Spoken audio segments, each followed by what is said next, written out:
Going for two, kickers are extra, I give them the boot. Ooh, going for two, sit back, relax while I grab me a brew. Ooh, now I'm reclining while putting my time and I'm ready to go.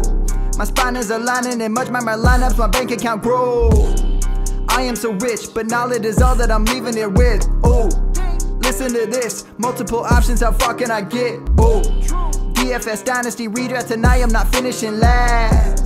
I'm finishing past any and all, I am looking to last. What else? This spot is popping and I am so locked in and only opening the door when it is opportunity knocking. And all of these spots keep on talking and talking. So what are we talking? What kind of alignment? And running it deep, even players forgotten or came from the bottom or hitting that top. And this spot is popping, yeah, this spot is popping. And woo! This is the armchair, yeah. Put up your arms, yeah. Sound the alarm, yeah, yeah, yeah. Ooh. What is going on, guys, and welcome to episode 345 of the Armchair Fantasy Show. I am your host, of course, Geoff Lambert, and you can follow me on Twitter at JeoffLambert77. Of course, we are here live every Wednesday night on the Going for Two Live Podcast Network on Facebook Live, Twitter, YouTube, and Twitch, syndicated in all major podcast networks. If you are on YouTube, please hit that like and subscribe button. Help us out with the algorithm. I'm here with my co-host who missed last week. We had two guests fill in last week for him. We needed two guests to fill Ryan's shoes. Ryan, what's up, man? Probably should use three. Nah, dude, glad to be back and back on that normal schedule again. Week off always feels weird. It does, because you almost like having 2 weeks off, because you're off, the rest of that 1 week, and then you're off, the show, and then you have that weekend off. It feels like almost having 2 weeks off. Dude, so yeah, and I was off both my shows, so it was like. Yeah, did football even happen? That's good stuff. All right. Also joining us tonight, he came on during the summertime. I promised him we'd get him back on the show, and we definitely did. He is now the injury analyst for the Undroppables, and he hosts the DFS Uncensored show. Marcus, you can follow him on Twitter at MD. Is it Gailey or Gailey? I forgot how to pronounce it. Gailey, you got it. Yep. So, MD Gailey on Twitter. What's up, man? Hey, thanks for having me back. It was fun the first time. Glad we could make a reappearance, but it's going good over at the Undroppables. Like you said, I'm working as the interim injury analyst, if you will. I'm a physical therapist by trade, so just here and there, I'm putting a few articles out about injuries, recovery time, things like that. And then my guy Abe and I host the DFS Uncensored, where we basically just give our plays for the week for daily fantasy sports, what players to avoid, what players we like for the certain prices. So it's going well. It's good to be back. Good stuff, man. Glad to have you back on the show. Yeah.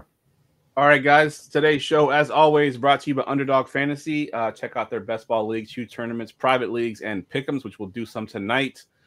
Use our promo code GF2. And if you're listening to us live, because this promo ends today, so if you're on live, for a limited time, you can get a deposit match up to $500. If you listen to it on audio the next day, unfortunately, it goes back to $100. But if you're live right now, pause the video, go sign up for Underdog, use promo code GF2, and get a deposit match up to $500. We got a great show tonight, guys. We're going to do some Spade or Fade, something we haven't done in a while. We'll give out some first quarter season awards. It's been 4 weeks into the season, about a quarter worth. I know it's not quite a quarter anymore because we have that extra game, but we're going to call it the first quarter anyway. Listener questions, and of course, as always, kick it off with the nonsense draft. Attention, everyone. Let's mock draft. All right, so tonight we are drafting things you'd want to learn if you lived in the Matrix. And if you watch the movie, the part where he wakes up and he goes, I know Kung Fu. That's kind of what we're doing tonight. And when I made this list, I didn't realize that Marcus had never even seen the movies. So it was a little bit more difficult for him to figure this out. But with that, you get the 101, Marcus. So go ahead and give us your first one here. Yeah, so that video you sent me helped a little bit. I did have to watch that scene to kind of get it fresh in my head. With that being said, with the number one pick, maybe it's a little recency bias because I played on Monday, but I would like to learn how to become a scratch golfer. I really like golf. I'm very competitive. I played a lot of sports growing up. And so it just frustrates me that I'm not as good as everyone else that I see. So That'd probably be my first pick, honestly. I'm jealous of all those people that shoot far. Dude, yeah, that I didn't have that on my list. That'd be my number one. And it doesn't have to be scratch. It's just to be consistent. Just better, yeah. Just not hit the ball in the woods and have to drink to make myself tolerate the sport. Right. I golfed sober recently, and I just don't understand. So I actually did have that on my list, and I thought for sure I would get it at my pick because I don't play a lick of golf, but I would love to. I just, at the age 46, I just don't have time to find time to learn how to play golf from scratch. So I would have loved to learn to play golf, but unfortunately you took that one from me. You know an easy way to be able to have time to golf? How's that? Not have kids. Not have kids. Well, unfortunately, I'm already past that point. Dude, yeah, I can't go back. Yeah. All right, Ryan, you got the 102. I don't know if this is cheating or not. I just want a working memory. One that I can remember anything other than sports. Like the ability to remember shit that's not football related, it'd be really cool. I forget everything. That's a really good one because I'm the same way. I have a terrible memory. Remember people's names. I have customers who I've seen dozens of times, and I don't remember their names. I don't even remember their faces half the time, and they never think about it. I'm like, who are you? I would love to be able to do that. It'd be freaking cool. That's a really good one. Did not have that one on my list. All right, 103. So golf was off the list. I was hoping that would fall and no one would think about golf. So I'm looking at a couple other options I have on here, and something I've always wanted to do, which is probably illegal, but I mean it is illegal actually. But I can use these skills. No, I want to be a computer hacker. I want to be able to just hack into any computer and just be able to do that kind of stuff. Maybe I can get a job with Apple because they tend to hire hackers. If they hack their equipment, they hire them. So, yeah, I always wanted to be one of those guys where you just crack into their computer and do some things. So that would be what I'd want to learn at the 103 here. Dude, they got those freelance bounty ones who Apple will put out a bounty and be like, if you can hack our phones without a link, you get $1 million. And tons of companies do that. And there's people who just try to hack, and when they do it, they get paid. Wow, there's a dude I follow on social media who does it. It's freaking crazy. That's all he does. Yeah, there would be a new show. We'd have the Armchair Hacking Hack Show. Club. Yeah. Yeah, exactly. All right, Marcus, back to you here at the 104. So this one, something that I always thought was really cool would be to be fluent in multiple languages. So I'm Greek Orthodox. I go to a Greek church, been going every Sunday for as long as I can remember. And there's still prayers and things I hear in Greek, and I can't recite it. So Greek would be cool. And honestly, just anything, being able to travel and converse with people there, I think would be really cool. So I'm going with that one. That was definitely on my list as well. Languages, being able to understand, go, like you said, travel the world and talk to people in different languages would be pretty cool. I agree. Jamie wants to be a Jedi Master. I don't know if that's something you can learn though, Jamie. No. Different, wrong universe. All the day I watched Ahsoka. Shout out to Jedi Masters. All right, Ryan, you got the 105. Dude, I wish I knew how to fly, airplanes and helicopters, and could just take something like that, like a fighter jet out. That'd be dope. That would be pretty cool. I thought about that one too, doing a helicopter or plane, but I'm like, in my real life, how often would I actually have a chance to do that? But I guess if I had the chance, if I had that ability to fly it, I would find a way to go fly it. Or you'd have a cooler job. Yeah, or I'd have a cooler job, 100%. Good point. All right, I'm up at the 106, and I'm gonna go with something practical. So if y'all don't know, I work for Lowe's, home improvement, but I am not handy at all. Even though I've managed one of those stores. Don't ask me for advice. Yeah, exactly. Don't ask me for. I can tell you where to find the stuff to do the projects, but don't ask me how to do it. But I would love to be able to do that, to do carpentry, or just to be handy around the house, being able to do lay floor or things like that to be able to improve my house. So that's, I think, what would be my 106 here would be just carpentry and just being able to do that kind of stuff. I want to be able to lay grout. And all that stuff, all of it, because I could probably save us a lot of money too. Because right now I'm paying people to do stuff for me, and I can just do it myself. All right, let's see. Where are we back? We're back to you, Marcus. Right, 107. Yep. So kind of different route than you. Not something that's super practical, but again, I'm just jealous of people that I can see do this stuff. So I wrote being an acrobat, so just like being able to do like backflips and cartwheels and stuff. Like like when Tyreek Hill scores a touchdown, he just stands in the end zone and does like a standing backflip. Like that's sick. Yeah. I want to be able to do that. There's no reason to, but I feel like it's a good party trick. Yeah, so. Yeah, there is. When you become a scratch golfer and you get an eagle, you do a backflip on the game and make all your friends jealous. Yeah, TikTok sensation right there. You're like, right. Backflips. I love it. All right, Ryan, 108. Dude, I wish I was like one of those math nerds who knew algorithms and how to do like Microsoft spreadsheets so I could find ways to game the system, actually win money in DFS and gambling. That'd be awesome. Yeah. Instead of actually having just luck in your gut. Yeah, that was on my list as well. That's like I'm talking like one of them super. Yeah, like one of those like you just look at a problem and just know the answer to it. Not even. Really like I'm walking through a college and I see an algorithm on a wall and I just solve it. Yeah, exactly, like a protege or whatever they call it. Yeah, I like it. All right, 109. Let me finish it off with another fairly practical one. That's something I always wanted to learn how to do, but I didn't have the time or patience to do it. That's just play the guitar. I would love to just be able to just pull the guitar out, on a, camping or whatever, and just start playing the guitar. I think it'd be pretty cool. So something that I've always wanted to do and just never had the time to do it. And to Jamie's thing about being a quarterback, one, I'm 5'6", and he can say I can grow on this. And two, I don't want to run for my life behind the Carolina Panthers line. Yeah. And if I'm going to pick a sport that I want to play really good to be a professional, it's going to be basketball or baseball. Not going to be football. Yeah, that's for sure. Yeah, it's my favorite sport, but I'd rather make $250 to try to hit a fastball. Yeah, let me go be a pitcher and just work every 4 days and make millions. Exactly. Yeah. Dude, it could be the best kicker ever and wake up as a kicker. That would be awesome. Yeah, that would. That would be the position I'd want to wake up and be great at because maybe even a punter. That sounds even better. There you go. Dude, just wake up, be the best punter in the world. That would be the best job. Coffin corner all day, every time. Day. Yeah, you'd be invaluable. That's for sure. All right, let's get to some football stuff. News and notes from around the league.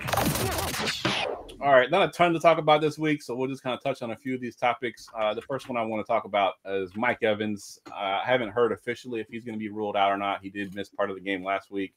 Ryan, I'm going to go to you first here. So if Mike Evans is out, what are you doing with the other receivers here? Anybody you interested in these other guys? I can't think of the guy's name that took over for Mike Evans. Actually had a pretty decent game, but it wasn't the guy that we all thought it would be. No, I mean, it's going to be Godwin I'm interested in, and just kind of hoping to have something else elsewhere. I know Carolina's playing out of this world, but there's a difference between Mike Evans and the next guy up. Yeah, it's no matter how we want to say it. Devin Tompkins is the guy's name. I had to go look it up real quick. And plus, we're almost 2 weeks away, dude. They have a bye this week. There's a good chance he could be back by that bye. Good point. Like, I'm not going out of the way to sign somebody on a team that has a bye right now who's probably not good and might not last for very long. That's a good point. Mike Evans has been fairly durable, and he has these injuries pop up every now and then, but he seems to always come back 1 or 2 games. Mike Evans just has to be big to be good at football. Like, he's not like super fast. He just knows how to use his body, and he's great at it. Even if he's hurt, he's pretty damn good still. You agree there, Marcus? Any interest in any of those other receivers there?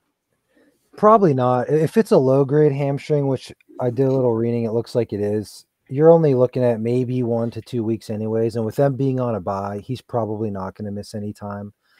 If he were to like re-injure it or be out again, I agree with Ryan. It's probably just Godwin, because between Trey Palmer or Devin Tompkins, I don't know that you're going to find either to be super reliable. Yeah. Might be one week, and then another a different week. So, and then that's the most frustrating thing from a fantasy standpoint, because you need consistency. So I'd rather go somewhere else. Mm-hmm. Yeah. I would think you got somebody on your bench that's probably a better fill-in if Mike Evans does miss the week 6 game.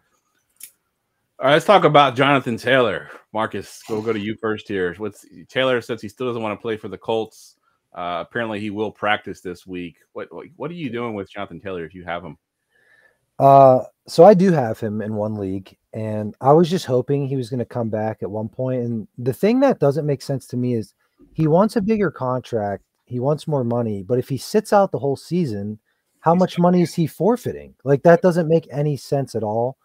We saw with Le'Veon Bell, he sat out a full year, ended up losing money and then came back and was terrible and was out of the league in 2 years.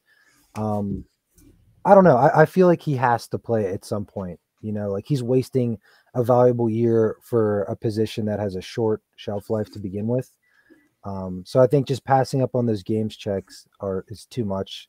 I think he'll probably play at some point, whether it's for the Colts or not. I don't know, because you hear all those reports about him not wanting to play for Irsay or for the Colts, but money talks, man. You never know. And I think if he sits out the entire year, he actually doesn't accrue a season, and he actually can still be a Colt next year. Yeah, the contract rolls over.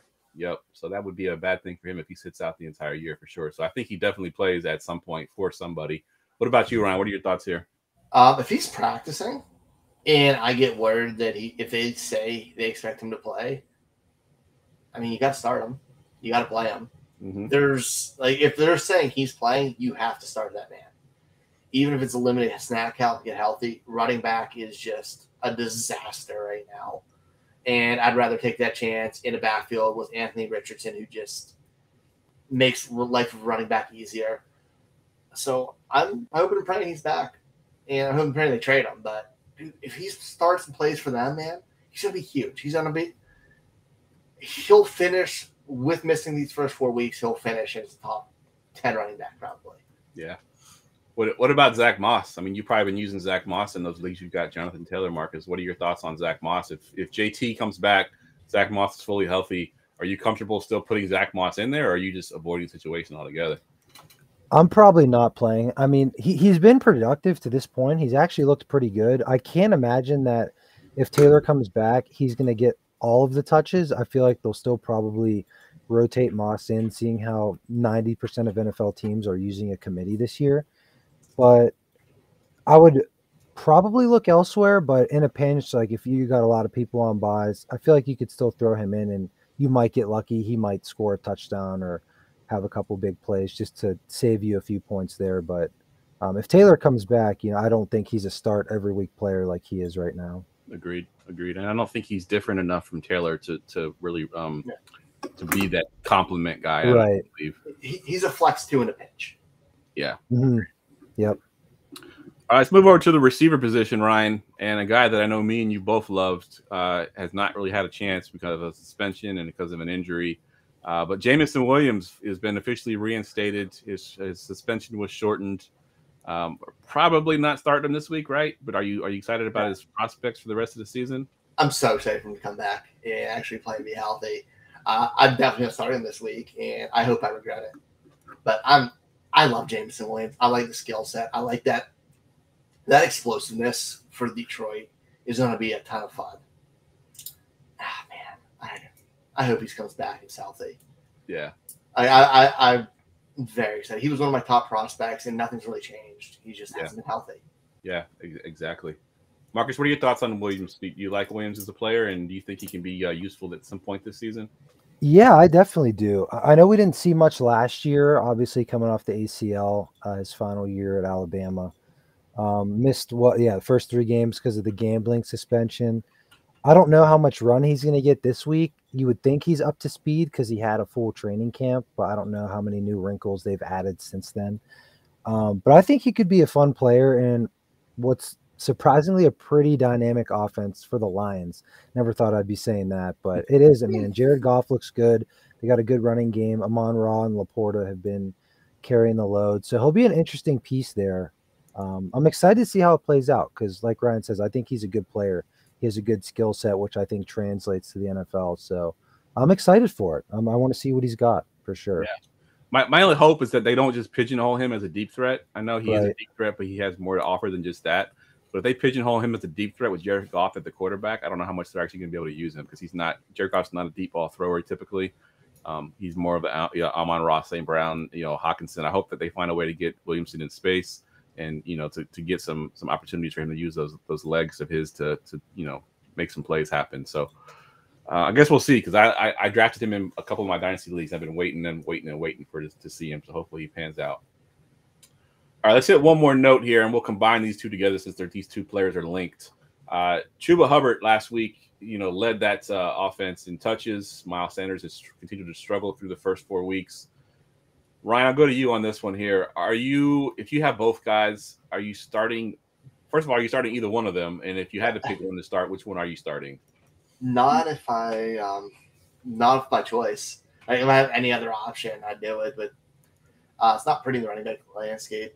The fact that they had pretty equal carries and production was that different, I might lean Chuba just because he's younger.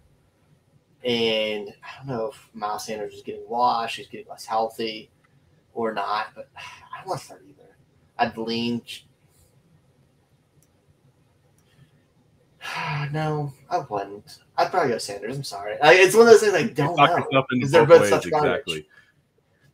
Sanders in the passing game is the reason it's different for me. I think he's a little better pass catcher, but running the ball, no thanks. Like, I don't want either. That line's bad. That team's bad. You don't want to start off running backs on a team that's terrible. There's just nothing to like about it. I can't make the decision because I think I have one share total of Chuba Hubbard and 0 Miles Sanders across 15 leagues. And I have no regrets about that, other than I have one share of Chuba Hubbard, not less. I have more Miles Sanders than I care to admit because I thought he'd get all the volume in that offense, which he was through the first 3 weeks. Unfortunately, it didn't really pan out to much of anything. And this past week, Chuba kind of takes over a little bit and gets some more touches. What are your thoughts, Marcus, on these two guys? Yeah, I haven't watched a ton of Panthers games this year, but if I had to guess, and I might be way off, but teams are probably defending them similar to how they're defending the Steelers in that the passing game's really struggling and the line's been bad. So I'm probably guessing they're loading up the box, which is making running the ball a world of difficulty. I don't know how much you can read into last week's box score because, there's times where it might be 3rd and 20 and they run a draw and Chuba gets 12 yards and that looks good on paper. Yeah. But when it translates, it doesn't really matter to the actual game. I don't have either of these players in any of my leagues. I would avoid them if I could, but I don't really know. Like, if they're getting equal touches, I don't think one is really that much better than the other. You could probably roll the dice on either, and it's probably a similar outcome. I think the safe thing is just to avoid everything on the Carolina. Yeah, that's true. Legitimately, I say it sounds like I'm joking, but I'm not. Like, avoid everything on that team. They're just Adam Thielen's been actually pretty good. I think he's wide receiver 9 currently. Yeah, he's getting peppered. Right. He's in, especially garbage time. Yeah, I'll say avoid everybody with Thielen. That's fair. I'm starting him in a league, and I don't really want to. But you know what? He's been a DFS god because he's been so cheap. We've been using it the last couple of weeks. Yeah, I used him the 1 week where he had like 30 against on the Monday night game. Yeah, absolutely. All right, let's get to some Spade or Fade. Spade or Fade. All right, Spade or Fade, if you're not familiar with it, is basically sit starts. We're going to a couple guys we're going to sit, a couple guys we're going to start. Your spades are your starts, your fades are your sits. We'll start with you, Marcus. Give me one of your spades first. One of my spades is my guy Scary Terry versus the Bears. I think they have 3 starting defensive backs out on an already pretty bad defense. I think primetime Terry, this could be the time where you could see maybe 8 catches for over 100 yards in a score. That Bears team is rough, man. Yeah. And Terry's a good player, so I'm definitely starting him. I think he's a really good play this week on Thursday Night Football. Yeah, I'll piggyback on that because I live here in the Washington, D.C. area, as I mentioned before in the show. And Terry McLaurin finally got involved in the game plan last week. They finally figured out ways to get him the ball. And I think that he's definitely a good play. And I also like the guy on the other side, too, Jahan Dotson. I think Dotson gets off this game as well. I'm going to give a little spoiler alert, but he's probably going to be in my my underdog parlay tonight as well, Mr. Dotson. I've loved Dotson since the beginning of the season. Hasn't really panned out yet, but Chicago's a good way to get healthy as far as your fantasy score. So I like Jahan Dotson. I also like Terry as well. I think that whole entire passing game is going to be really good this Thursday. So good call. Ryan, what you got for one of your spades? I am going with James Conner against the Bengals. The Bengals are just allergic to tackling, and especially big physical backs are just running through them. I know Derrick Henry's Derrick Henry and push them around like they're little children, but so did Tajay Spears. They gave up a ton of rushing yards the week before. They're just getting gashed week after week. And James Conner is enough part of that offense and still has enough talent where he should shred that, man. Yeah. He's an RB2 or better this week. Yeah, he's looked really good. He looked good against the 49ers, and they got a really good run defense. So yeah, and Bengals are just terrible, man. Yep. All right, let's do a fade, Marcus. What you got for one of your fades? One of my fades is actually a running back who gets a good amount of volume, and that's Ramondre Stevenson against the Saints. New England's offense has been really riding the struggle bus, and New Orleans has a pretty good defense. They've been strapping a few teams up. That Packers game, they were absolutely shutting them down pretty much for 3.5 quarters, and then the wheels kind of fell off at the end.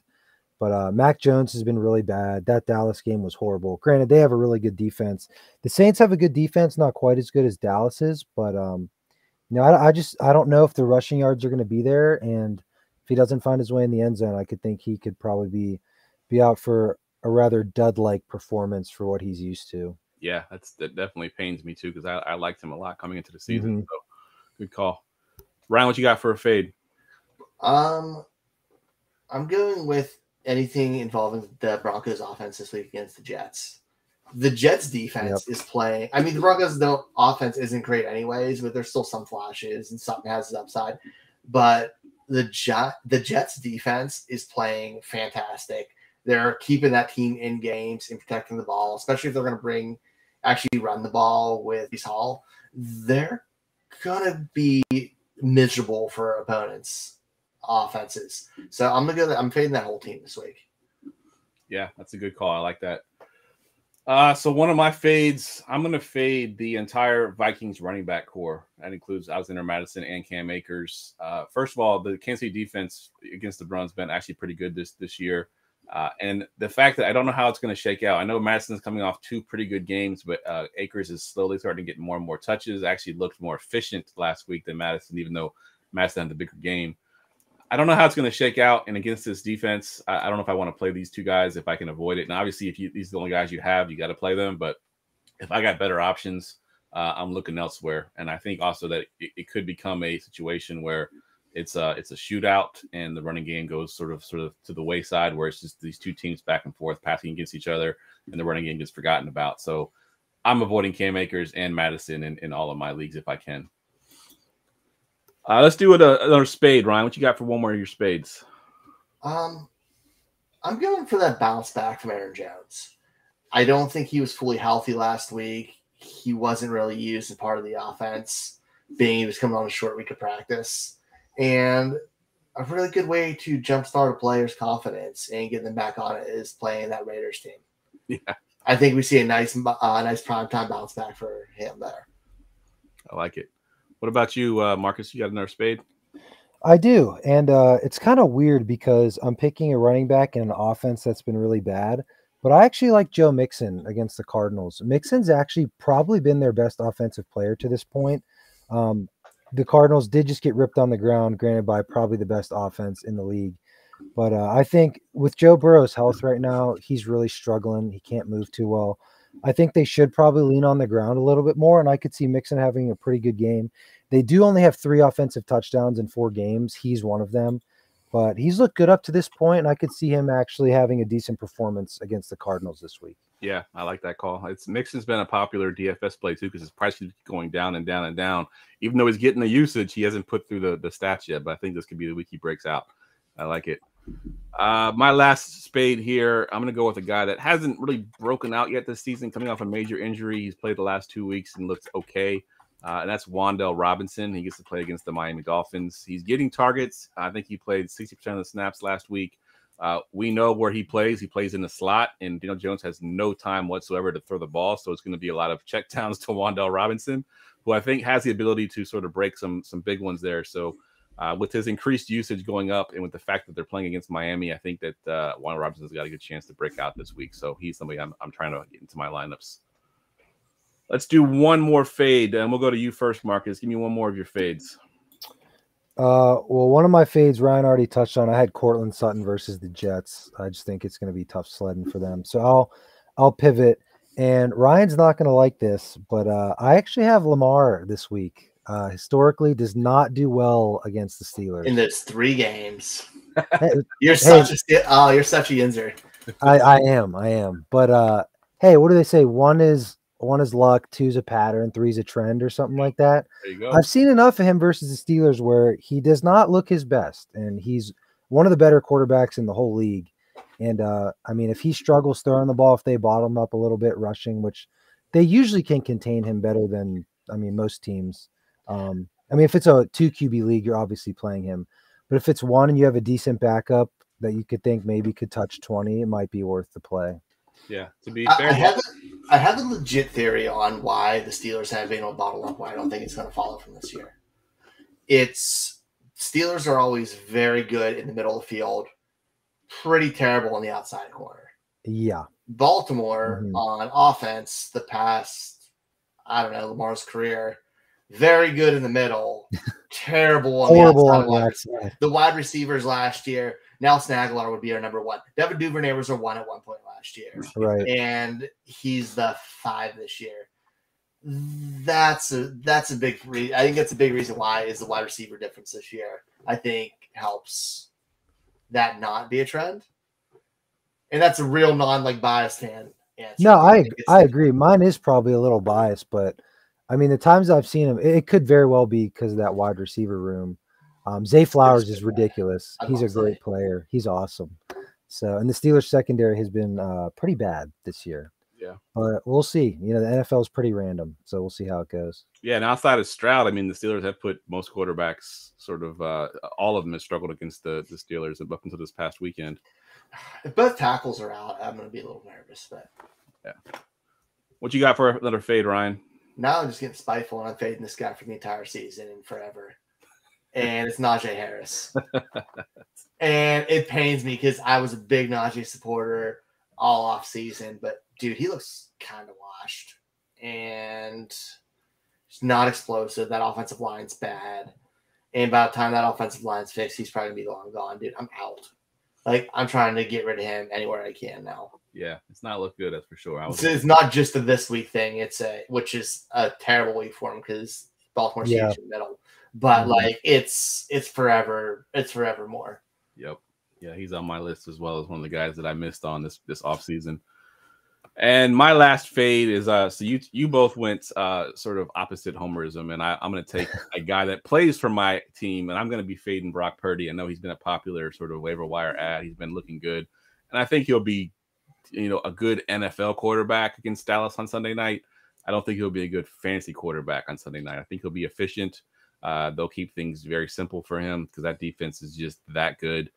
We can't afford to turn the ball over and have them have big plays. So I think they're going to have a very conservative game plan, run the ball a ton. Maybe he gets some cheap touchdowns on some screen plays, but he's not putting up big yardage numbers. So I will be fading Brock Purdy if you have him in your lineups this week. All right, let's do some pick'ems. Prop bet of the week. All right, let me pull up the screen here. And Ryan, let me kick it off with you here. You got your prop bet for the week? I am going with James Cook over 53.5. I think we're going to see a game that's going to be high octane, lots of throwing, and it's going to open it up for him to rip off some big plays. He's been averaging over that. He's been off to a very hot start and looking good. I think he continues the trend, man. Yeah. He's looked really good. He's been getting all the work, which is something that they haven't done in the past where they've given one running back all the work. He's getting all the work. So I like that. Good call. Marcus, what you got? I got a couple here, but one I like a little more than the other. I got Hollywood Brown over 47.5 yards against the Bengals. I love that. Yeah, Hollywood's a target machine. He's been racking up 7, 8, 10 targets a game. Bengals, as I mentioned earlier, really been struggling to move the ball. I think they lead the NFL in 3 and outs, or they're top 2. I think I saw that stat this past week. That obviously will lead to more offensive opportunities for the Cardinals. 47.5 seems a little low for their wide receiver one in that offense. I have him as an updated number as 52.5. Do you still like it as much? Oh, okay. I do. Yeah, I think 60 is very well within the realm of possibility. He had 7 for 96 last week against Arizona or against San Francisco. So I like that number. Yep, agreed. I'm with you 100% on that one. And I alluded to it earlier, but I will be taking Dotson in a very unique situation with Dotson. If you look at his line, so higher or lower 42.5 receiving yards, but then he's also have a higher and lower rushing and receiving yards of the same amount, 42.5. So obviously I see no reason to pick the receiving yard one, so I'm going to go with the higher than 42.5 rushing and receiving. Pretty easy pick there. I don't know why they did that way, but I will take the error and put it into my lineup. I'm gonna go ahead. I'm gonna try to put the money on here. Last time it wouldn't let me do it because my location services weren't working, but let me see if I can get it to work. Let's see if it takes it tonight. All right, good. It took it this time. All right, so that is locked in. Again, let me recap it. We've got James Cook. Oh, I just lost it. James Cook going over. What was the number, Ryan? 53.5. 53.5. We have Jahan Dotson over 42.5. And we have Hollywood Brown over, was it 52.5? 52.5. Yep. 52.5. All right. Again, guys, that's underdog.com. You saw how easy it was to build a quick parlay lineup. It's really easy to join up. Just go to underdog.com or download the app for Underdog and use promo code GF2. And for about 2 more hours, you can get up to $500 full deposit match. After midnight, you can get it up to $100. So go join. Really easy to play, a lot of fun. So it makes the games fun to watch on Sundays. All right, we're going to do some first quarter awards. So we're 4 games into the season, which used to be a full first quarter, but now we got 17 games. So it's not quite the first quarter, but we're just going to take it that way. And we'll kick it off here. We're just going to go round robin. And if we have the same guys, we have the same guys. It's not going to matter. But we'll go to the first one here. Ryan, give me your best value based on ADP. So I refuse to say Puka Nacua because I think he's cheating. And I don't think he wasn't drafted in a lot of regular draft leagues. I'm going with Sam Laporta. He was going as tight end 18. We're talking 162 overall in PPR, and he's a top 5 tight end now at a position it's hard to get. He's doing it off of volume and not fluky touchdowns. He's going to be a top 5 tight end this year, and he was free. Yeah, absolutely. And if you got him in Dynasty too, you are super happy because you probably got him in second, third round. You got a superstar there. Yep, absolutely. Good one. All right, what you got for your best value here, Marcus? My best value is a wide receiver for the Texans, Nico Collins. He was going really late in redraft. I don't know the exact round. In some, he might be. Yeah, he was going late, and I think he's wide receiver 6 or 7 right now in PPR leagues. Like, that's a ridiculous jump from where he was being taken. So I think he was the first person that came to mind for me. I like it. So I went with a guy that, if you watch the DFS show, I call him copy paste because we do our show sheet where we put all of our plays in there, and I literally just copy paste this guy's name pretty much every week into my lineups because he's that consistent. He's currently the receiver 1 in the NFL, and that's Mr. Keenan Allen. Drafted as wide receiver 19, 41st overall. He is currently in PPR leagues, the number 1 receiver on the board. And it's consistency too. I mean, he's done it every single week that he's had it, had the opportunity all week. There's some of the guys that are up there because they had one big giant game. He's had his big giant game, but he's also been consistent on the weeks that he didn't have a giant game. He still gave you 12, 14, 16 points. So I love me some Keenan Allen here as the best value. Nico Collins, wide receiver 60, 168 overall. That's ridiculous. That's a good call right there. All right, let's flip the script here and go biggest bust, Ryan. What you got? I hate that I said Najee Harris earlier because, dude, the way we felt about him at running back 26 and he's almost unusable now, it has to be him for me. And I'm not just piling on it because the Steelers thing, but like, dude. Yeah, he's killing a lot of my team, that's for sure, because I was in on him. Yeah. I felt like at his price, 300, 400 touches, easy. That offensive line's improved. It hasn't. The offense has improved. It's gotten worse somehow. Yep, and I was hoping Pickett would take a step forward, too, and Pickett hasn't looked good either. He's regressed. So I will say, obviously, I'm a little bit biased, but actually it's not even biased because I sent Geoff actually some of the numbers. So up to this point, from his first 2 years, all of his rushing metrics are actually better. I think it's just snowballed by the fact that offense literally can't score to save their lives. They can't move the ball. They can't pass. So people are having 8 in the box, rolling his safety down. But when he's actually been blocked well, he's ran pretty good. But I mean, that doesn't translate to fantasy. Like, he's playing okay. But in terms of fantasy perspective, where he's taken, like, he was one of the people on my list too. Like a 3rd round guy who's having trouble cracking double digits. It's, Yeah. I mean, and I think that's a big thing too is I don't know what his numbers were last week, but we talked about him on the show last week, and at that point he had 6 targets. You know what I mean? Like it threw. Yeah, they don't throw to him either. Yeah. They used to pass the ball to him. They don't even, and that's a big hit to his value as well. And when you're pressured as a quarterback, dump off to the running back. It's simple. It's simple. Yep, and they're not. They just don't, which is frustrating as a fan because they can't move the ball. Yep. So, what do you got for your biggest bust here, Marcus? So this sounds kind of stupid because he's a really good player, but for where he is right now through week 4 and where he was taken, I have Jamar Chase, who's being taken as wide receiver 2, and I think he's wide receiver 21 right now. Yep.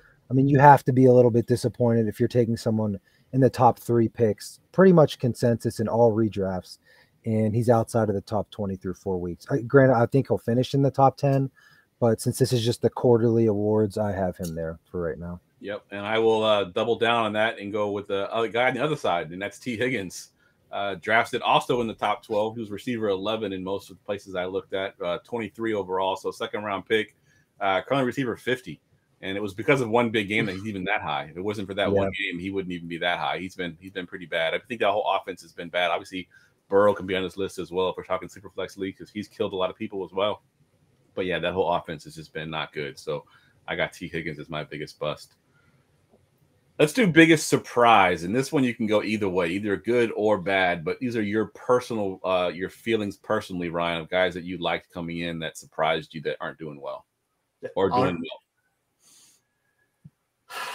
I don't want to say it but Kyron Williams.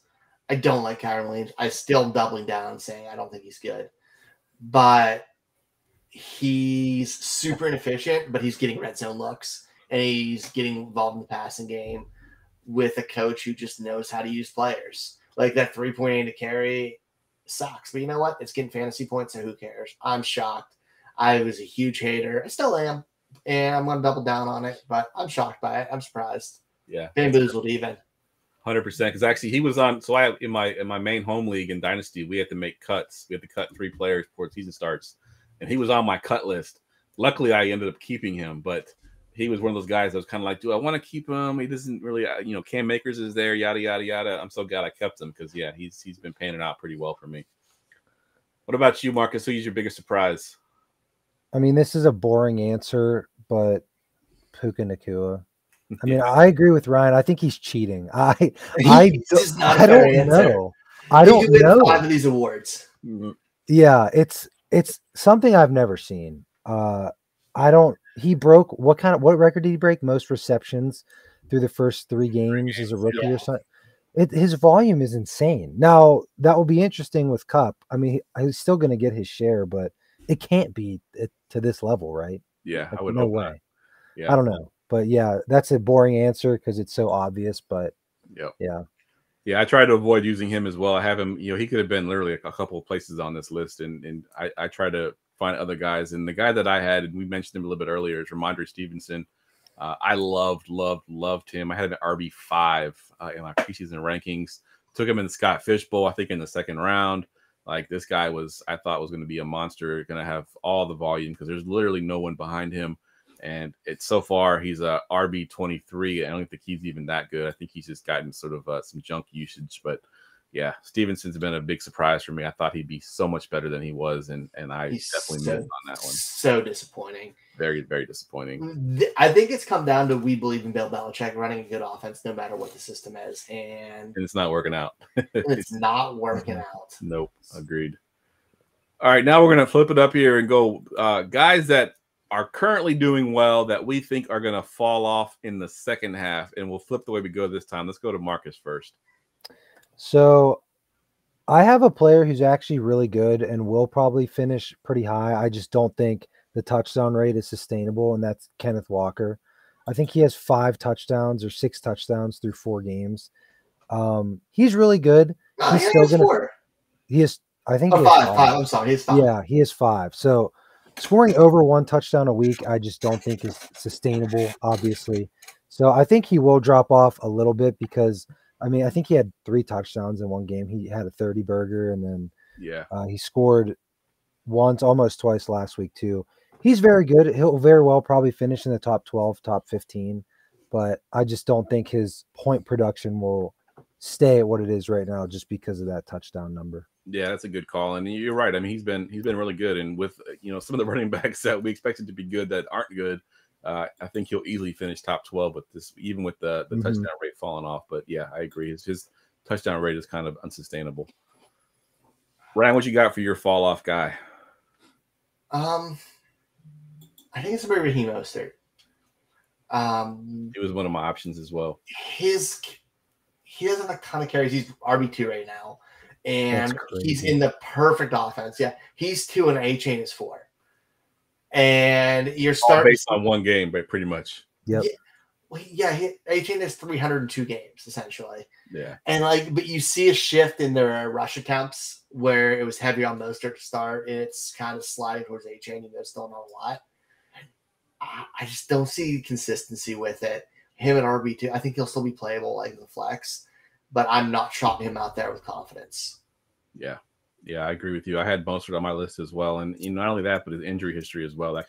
They use him too much, he can come back to bite him. Jeff Wilson Jr. comes back eventually, and he's always been, when he was a Niner back when they still had, Mike McDaniels as their offensive coordinator, he was their touchdown guy. He was the guy that came in and vultured the touchdown, so he can end up being that guy still for the Dolphins. So yeah, I'm with you on Mostert. And we're talking insane touchdown rate. Mostert has 7 right now. Yeah, that's insane. Because he had 4 in one game. That definitely helps. Yeah. So my fall off guy, we mentioned him earlier as being a top 12 receiver and being surprising just because he's being peppered with targets, and he could continue to be peppered with targets. I just don't know if he's gonna be able to hold up health wise all season. And that's Adam Thielen, currently wide receiver 10 in PPR. We've seen it in the last couple of years. He just can't stay healthy. He's getting that much usage. I think they brought him there just to sort of be the elder statesman of the younger guys. And he turns out he's the star now, and that's just not going to work for long term, I don't believe. So Thielen, if you have him, if you can sell him for that kind of value, I would be moving him immediately because I don't think he holds up too much longer. All right, let's flip it now. Bounce back. Guys that have struggled that you think can bounce back and end up pretty decent on the season. Marcus, what you got? So it's actually just the reverse of my biggest bust, and I kind of touched on this too, is Jamar Chase. There's no way the Bengals can be this bad for a full season. I just refuse to believe it. We've seen them be too good for the last 2 years. So Chase, wide receiver 21 right now. He's probably going to finish inside the top 10, especially with T. Higgins now going to be out for a few weeks with that rib injury. So Jamar Chase, he'll turn it around. You know what's crazy about them right now? Burrow's been hit 20 times, tied for second in the league for QB hits, and his average time in the pocket's only 2.1 seconds, which is like one of the lowest for any starter. That no time thing just takes away everything on the deep get ball. They can't throw the ball down the field. Yeah, you need new ways to get involved. Like his ADOT's ungodly low right now. That's because he doesn't have the opportunity to throw deep. Yep. And that was his game. Do you know why they got rid of Lyle Collins? What was that? Because he was a good starter for them last year, and then they cut him like 3 weeks ago. Well, they thought Orlando Brown was the answer, and he's a right tackle masquerading as left tackle. Yeah. But I think that's a big reason why. I think I think Chase bounces back, but yeah, I'm still worried, man. That's that line and the way he's getting hit. I don't know if he can fully get healthy if he doesn't sit. Yeah. I have no idea medical thing, but like that just feels like you're not gonna get healthy if you're getting beat on every week. Yeah, and he plays in a bad division too for that. I mean, that's a division that's gonna beat on you. So unfortunately, love to see it. Yeah, right. Ryan, what you got for your bounce back? I'm going with my boy, Dameon Pierce. We saw a very, very slow start, which we thought with playing Baltimore and Indy with 2 huge fronts the first 2 weeks, where he finishes RB 41 and 42.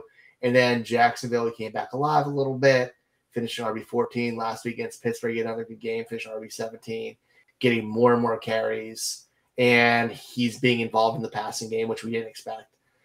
I think he has a chance to finish low end RB1 range, high end RB2, because we got nice, easy schedule coming up here. And it's going to turn around. Like it was just a terrible start for him. Plus, his team's getting better. Houston looks like a good football team. He's going to get red zone opportunities. Yeah, I like it. He's one of the guys I had on my list as well. So y'all took really the two guys I had.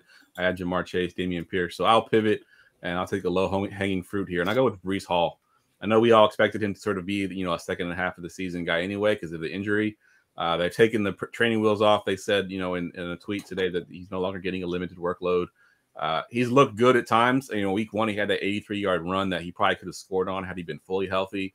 I think, Zach Wilson showed that he can be not a good quarterback. He can be competent enough against a tough chance against the defense. If he can continue to play like that, Breece Hall gets more opportunities.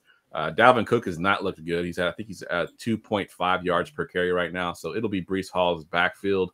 And I think he's going to have a huge, last 3 quarters of the season. He's going to be a big buy right now if you can go get him cheap. All right, we got 2 more here. Let's do waiver wire guys. Now, it obviously depends on how deep of a league it is, but some of the guys I had on my list, you guys have already talked about. But you got any waiver wire guys, Marcus, you want to talk about? Yeah, so this is one that it's very near and dear to Ryan's heart. And I had Kyron Williams. He in a 12-man redraft, I think after week 1, where he had all those touches and he scored twice, I think it said 9 people bid on him on the waivers. And I saw a bunch of tweets too about the free agent bidding. Like people were throwing insane amounts of money to get him after week 1. So he was the first person that came to my mind. And while I kind of agree with Ryan, even though I'm a Notre Dame fan, I don't think he's all that great of an NFL running back. But when you get the ball thrown to you that much, and when you're really the only person getting goal line touches and all the running back routes, like you're going to have fantasy value. So Agreed. I like that one. Brian, what you got for your waiver wire guy? I'm going with the other guy in the Rams, Tutu Atwell. We haven't seen under 8 targets in a game out of him. He's been involved in that offense. Last week was a little bit rough, but we've seen him be a pretty big part. And I think he brings something different where he still has value once Cooper Kupp comes back because he is a deep threat for them. Thought for sure you're gonna say Puka Nacua there, but yeah, I agree. I think so. I said the other guy. Yeah, well, even the other guy other than Kyron Williams, because he just talked about Kyron Williams. Yeah, that's true. I meant the other receiver, but yeah, you're right. That whole offense is a bunch of waiver wire guys. That offense is waiver wire. Yeah, you can even say Matt Stafford because everybody kind of forgot about him, thought he was on a mistake. Yep. Agreed. So I had 3 guys written down thinking that we would talk about all 3 of them, but we did talk about all 3. Puka Nacua, we mentioned. Kyron Williams was on my list, and Nico Collins, we also mentioned earlier in the show as well. All 3 guys, I think that if you got him off waivers, you were extremely happy. I think Nico Collins of the 3 has the most staying power. I think what he's doing is legit, and I think he's going to be a legit alpha receiver going forward. So I'll go with Nico Collins here as my waiver wire guy that could definitely pan off the rest of the season. Let's wrap it up with the MVP right now, Marcus. And you can take this a couple different ways because sometimes MVP ends up being a guy that you got late, like a Nico Collins, that ends up being your MVP. But other guys, that you drafted high and it paying off for you. So what do you got for your MVP? For my MVP, it's a guy you touched on already. I got Keenan Allen. That man is just dominating through the first 4 weeks. He's always been a really good player. I've always been a big fan of his. He's had some injury concerns. Obviously, he missed most of last year. So it's glad to see him healthy. And I'm glad that he's showing that he's a really good player because I know he gets hated on sometimes for no reason because all he does is go in and get you 7 catches for 80 yards every week. So every game. Every time he's automatic. So yeah, I think he's my MVP up to this point. He's wide receiver 1 and drafted at wide receiver 19, you said? Yep. So yep, that's a good call. And like I said, he's my copy paste in DFS because he's always in that 7K range. I think this week he might actually be over the 7K range for the first time in like 3 years. But that's because he's doing big things right now. You can't really overlook what he's doing. Ryan, what you got for your MVP? I was gonna just go super basic, and I was gonna say Christian McCaffrey because he just scores so many points, and he's scoring almost 10 points more than the next player at any position. Yeah. Jamie said Brian Robinson MVP. Let's go, my boy, and 12th round draft pick balling out at RBA. I love it, and I did have Christian McCaffrey as my MVP. Obviously, I'm wearing the Niners hat tonight. If y'all looked at the thumbnail on YouTube, it's Christian McCaffrey on the thumbnail. He has been an absolute monster. They keep saying they're going to reduce his touches, and they keep giving him more touches. I don't know how that works, But yeah, 4 touchdowns this past game. I wanted him to get 5 so bad because it would have tied the record. I think Jerry Rice and Ricky Waters both have 5 touchdowns for that, and they was for some reason kept going away from him. But yeah, 4 touchdowns last week was amazing, and he's just been unstoppable. So Christian McCaffrey is my first quarter MVP.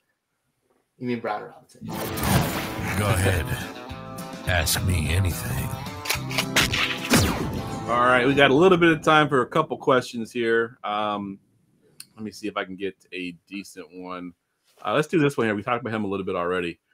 This is from Shroot Farms on the Discord, Marcus, and he wants to know, from a dynasty perspective for the rest of the year, do you like DK Metcalf or T. Higgins? T. Higgins has obviously struggled a little bit this year, but no, they said not. He said not for the year, not competing for the year. Oh, he says not competing this year. You're right, not competing. So of those 2 guys, if you're not competing, I guess, which ones do you like? Doesn't make sense to me, but okay. I guess if you're not competing, take the one that's not playing well. So, like for just this season, this is for dynasty, I guess. He didn't say for. He said no. The question is, who do you like more from a dynasty perspective? Not competing this year. Geoff made that for this season part of. He's just adding. Okay, so just dynasty in general. Yeah.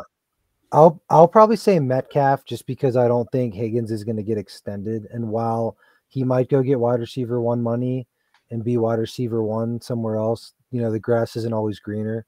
Being wide receiver 2 with Jamar Chase on the other side might serve him better than being wide receiver 1 on the Carolina Panthers with their quarterback being flat on his back for 3/4 of the game. So I just think there's a little more stability with Metcalf there. So, I mean, he's the safer of the 2, so I'd probably say him. I like that. And actually, you changed my mind because I was thinking T. Higgins because I thought he'd go somewhere else and be wide receiver 1. But sometimes you're right. They go to those teams that aren't good, that don't have a good quarterback, that maybe he's not, you know, an alpha receiver, that it could end up hurting him. And that uncertainty is definitely there. And Metcalf is in a position that's more stable. What about you, Ryan? What are your thoughts on those 2 guys?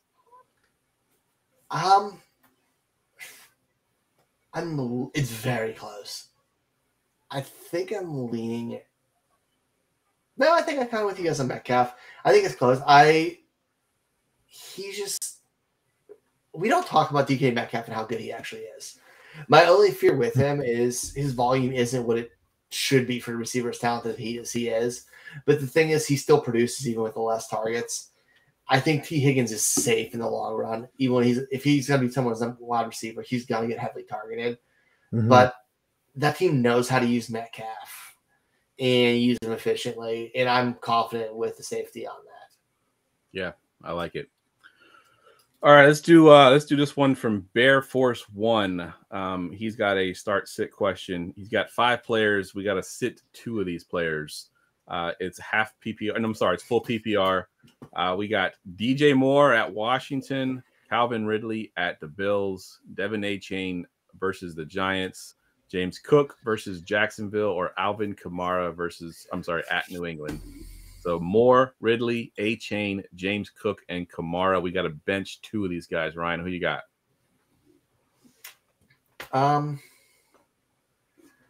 So for sure I'm starting Cook, A-Chain, and honestly probably Ridley. I think I'm going to bench Kamara and DJ Moore. The Patriots still have a pretty good run defense, even though they're not great. And we're still seeing Kamara slowly get involved. And Washington's played pretty good defense. Buffalo just lost Trey White, and they're probably going to have to throw the ball a ton to keep up with them. So that's where my head is with that. And I just love the matchups for Cook and A-Chain. All right. What about you, Marcus? This is tough. I'm definitely playing A-Chain and Cook. I'm going to sit DJ Moore just because of the roller coaster of the Bears offense. He did just have a really good week, but you're either looking at 5 points or 25 points. And if you play him and he gets 5, you know that you're not going to be very happy. Now, the last 2's where it gets tough because I know Christian Kirk pretty much dominated the target share last week for Jacksonville. But Kamara just had 13 catches. Yeah. I mean, that is true. That's insane. Like, if you're in a PPR league too, I don't know that I'm going to sit him after a performance like that. Yeah, you know what? I kind of agree with that. I think so. I'll probably sit Ridley, I guess. Sit Ridley and Moore. Yeah, Yeah. that's exactly where I was going to go to. And I was made the same point because I even made this point on our DFS show last week because at that point we weren't sure who the quarterback was going to be, and I was like, if it's Jameis Winston, don't play Kamara because Winston does not check down to running backs. He just airs it out. Dude, Yeah. 13 catches for just 33 yards is so That's insanely bad. hilarious. Yeah. It's such a terrible stat line, but if you were a PPR hater, you know, one of those guys that like, oh, you know, catching the ball should. That's your argument. That's your argument right there, 100%, because that was a monster PPR game, but was not a monster NFL game by any means. But yeah, A-Chain, Cooks, Kamara is where I'd go there as well. All right, let's get to our forgotten fantasy player. Get ready for GoingFor2.com's Forgotten Fantasy Player of the Week. All right, Marcus, you got the floor. All right, here we go. You want the position too, correct? You give us preferably, but however you want to do it. Yep. Okay. All right, I'll start off. I won't say the position. If you guys are stumped, I'll give you that. So, started his career with the Atlanta Falcons and then finished with the Titans and the Patriots. He played from 2001 to 2010. He made 4 Pro Bowls, and he topped 700 receiving yards and 5 receiving touchdowns in 3 straight seasons from 2004 to 2006. Delaney Walker. No, he said No, he didn't get to play for the Patriots. Huh? You said started for the Falcons. Start with the Falcons. Yes. Yeah. I don't know why I thought Titans. Shit. All right. The position was correct, though. I'll tell you that.